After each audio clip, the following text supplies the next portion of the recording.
दीपदान की महिमा सुनने के पश्चात राजा दृढ़धनवा ने महर्षि वाल्मीकि से विनय पूर्वक कहा, हे मुने, अब आप पुरुषोत्तम मास के व्रत करने वाले मनुष्यों के व्रत की पूर्ति के लिए कृपया उद्यापन की विधि भी बतलाने की कृपा करें। वाल्मीकि मुनि बोले, पुरुषोत्तम मास व्रत के संपूर्ण फल की प्राप्ति के लिए श्री पुरुषोत्तम मास के उद्यापन की विधि को थोड़े में अच्छी तरह से कहूँगा, ध्यान पूर्वक सुनो। पुरुषोत्तम मास के कृष्ण पक्ष की चतुर्दशी, नवमी अथवा अष्टमी को उद्यापन करना चाहिए।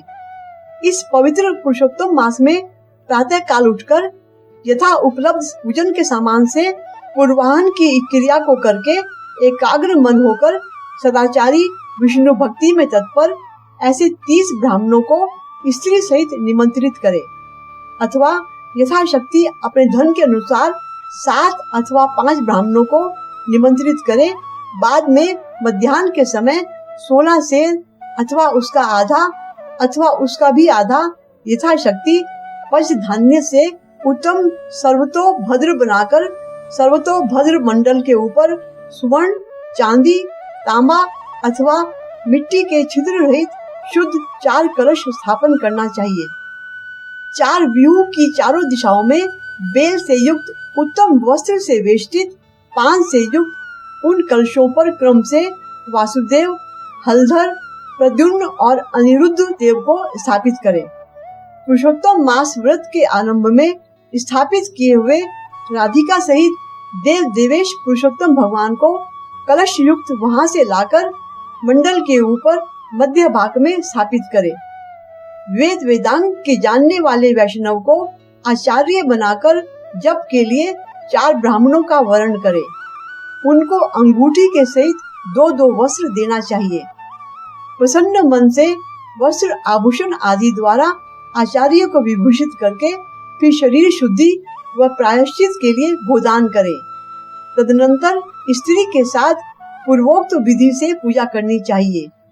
वर्ण किए हुए 4 ब्राह्मणों से 4 व्यूह का जप कराना चाहिए और 4 दिशाओं में 4 दीपक ऊपर के भाग में स्थापित करने चाहिए।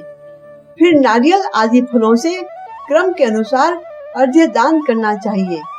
घुटनों के बल से पृथ्वी में स्थित होकर पंचरत्न और यथालब्ध अच्छे फलों को दोनों हाथ में लेकर श्रद्धा भक्ति से युक्त स्त्री के साथ प्रसन्न मन से श्री हरि भगवान का स्मरण करता हुआ अर्घ्य दान करे।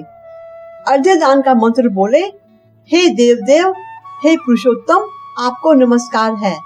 हे हरे, आप राधिका के साथ मुझसे दिए गए अर्घ्य को ग्रहण करें। मुरली हाथ में धारण किए पीताम्बरधारी देव राधिका के सहित पुरुषोत्तम भगवान को नमस्कार है। इस प्रकार भक्ति के साथ राधिका के सहित पुरुषोत्तम भगवान को नमस्कार करके नाम मंत्रों से तिल की आहुति देवे। बाद में राधिका के सहित पुरुषोत्तम देव की आरती करे। अब राधिका और कौस्तुभ मणि से चमकते हुए हृदय वाले शोभायमान रत्नों से जटित किरीट और कुंडल को धारण करने वाले नवीन पीताम्बर को धारण किए हुए पुरुषोत्तम भगवान का ध्यान करें। फिर राधिका के सहित पुरुषोत्तम भगवान को पुष्पांजलि देकर स्त्री के साथ साष्टांग नमस्कार करें। ब्राह्मण को स्वर्ण के साथ पूर्ण पात्र देवे। प्रसन्नता के साथ सपत्नीक आचार्य को वस्त्र, आभूषण एवं बहुत सी दक्षिणा देवे। फिर अन्य ब्राह्मणों को उत्तम दक्षिणा देवे। बछड़े सहित वस्त्र सहित दूध देने वाली सुशीला गाय को घंटे व आभूषण से भूषित करके दान करना चाहिए। तांबे की पीठ, स्वर्ण के सींग, चांदी के खुर से गाय को भूषित कर देवे। बाद में घृत पात्र और उसी प्रकार तिल पात्र देवे। स्त्री पुरुष को पहनने के लिए वस्त्र का दान करे और एक जोड़ा जूता देवे। वैष्णव ब्राह्मण को श्रीमद् भागवत का दान करने वाला कोटि कुल का उद्धार कर अप्सरा गणों से सेवित विमान पर सवार हो योगियों को दुर्लभ गोलोक को जाता है। हजारों कन्यादान, सैकड़ों वाजपेय यज्ञ, धान्य के साथ क्षेत्रों के दान और जो तुलादान आदि 8 महादान और वेद दान है, वे सब श्रीमद् भागवत दान की 16वीं कला की बराबरी भी नहीं कर सकते। इसलिए श्रीमद् भागवत को सुवर्ण के सिंहासन पर स्थापित कर वस्त्र आभूषण से अलंकृत कर विधि पूर्वक वैष्णव ब्राह्मण को देवे। कांसे के 30 संपुट अर्थात कटोरों में 30-30 मालपुआ रखकर ब्राह्मणों को देवे। 28 सेर कांसे का पात्र कहा गया है। हे पृथ्वी पते, इस प्रकार दान देने वाला हर एक मालपुआ में जितने छिद्र होते हैं उतने वर्ष पर्यंत वैकुंठ लोक में जाकर वास करता है। बाद में योगियों को दुर्लभ निर्गुण उस गोलोक को जाता है जिसे सनातन ज्योतिर्धाम गोलोक को जाकर नहीं लौटते हैं। निधन पुरुष यथाशक्ति व्रत पूर्ति के लिए बर्तन दान करे अथवा पुरुषोत्तम भगवान के प्रति मालपुआ का कच्चा सामान फल के साथ संपुट में रखकर देवे। हे नराधिप, निमंत्रित सपत्नीक ब्राह्मणों को पुरुषोत्तम भगवान के समीप संकल्प करके देवे। अब प्रार्थना करें, हे श्री कृष्ण, हे जगत को आनंद देने वाले, इस लोक तथा परलोक की मेरी समस्त कामनाओं को शीघ्र पूर्ण करें। इस प्रकार गोविंद भगवान की प्रार्थना कर प्रसन्नता पूर्वक पुरुषोत्तम भगवान का स्मरण करता हुआ स्त्री सहित सदाचारी ब्राह्मणों को भोजन करावे। ब्राह्मण रूप हरि और ब्राह्मणी रूप राधिका का स्मरण करता हुआ भक्ति पूर्वक गंधाक्षत से पूजन कर घृत पायस का भोजन करावे। व्रत करने वाला विधि पूर्वक भोजन के सामान का संकल्प करे। अंगूर, केला, अनेक प्रकार के आम के फल, घी में पके हुए उड़द के बने बड़े, चीनी घी के बने घेवर, फेनी, खरबूजा, ककड़ी का शाक, अदरक, नींबू और अनेक प्रकार के अलग अलग शाक, इस प्रकार षट रसों से युक्त 4 प्रकार का भोजन सुगंधित पदार्थ से वासित रस को परोसकर प्रसन्नता के साथ कोमल वाणी बोलता हुआ यह स्वादिष्ट भोजन ग्रहण कीजिए।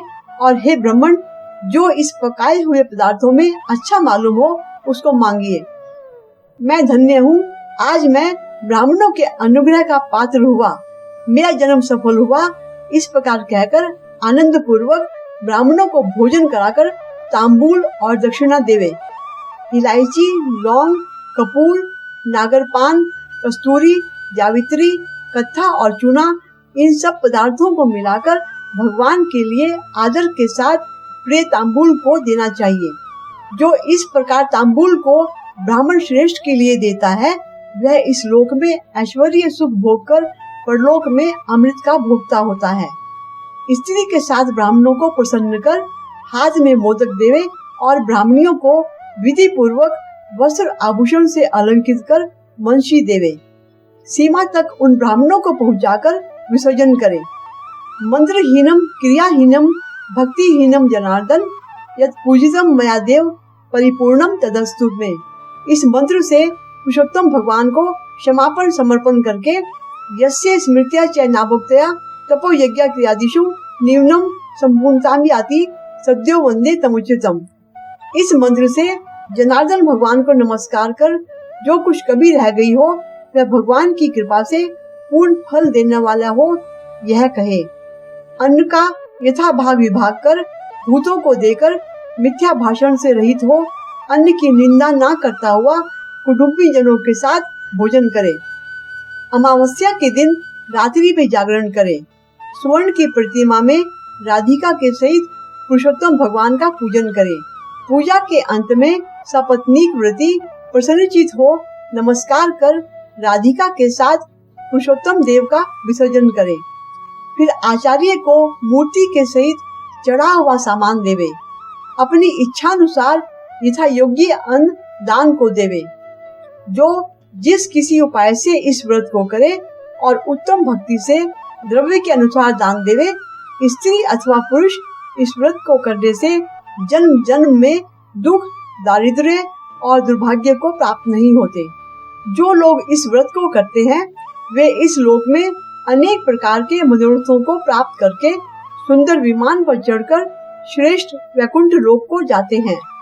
श्री नारायण बोले, इस प्रकार जो पुरुष श्री कृष्ण भगवान का प्रिय पुरुषोत्तम मास व्रत विधि पूर्वक आदर के साथ करता है वह इस लोक के सुखों को भोगकर और पाप राशि से मुक्त होकर अपने पूर्व पुरुषों के साथ गोलोक को जाता है।